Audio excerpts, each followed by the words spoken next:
গ্রামের প্রান্তে এক নির্জন বাড়িতে এক পাগলাটে বিজ্ঞানী ডক্টর জেড বাস করেন। গ্রামের মানুষ লক্ষ্য করে তার বাগানের একটি কুমড়ো অস্বাভাবিকভাবে বড় হচ্ছে, সেটি প্রায় একটি ঘরের সমান। কিন্তু রাতে সেই কুমড়োর ভেতর থেকে অদ্ভুত নীল আলো বের হয় এবং মানুষের কান্নার মতো শব্দ শোনা যায়। দূর থেকে ডক্টর পটল এইগুলো দেখতে থাকে।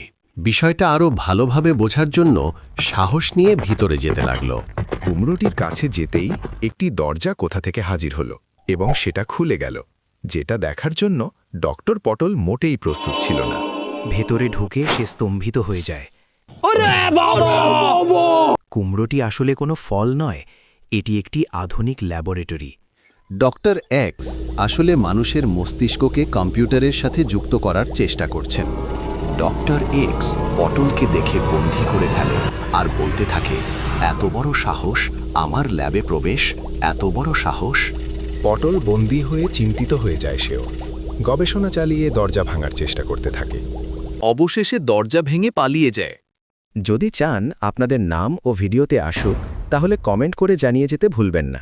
ভিডিওটি ভালো লাগলে লাইক করে নিন। এমন ভিডিও দেখতে সাবস্ক্রাইব করুন।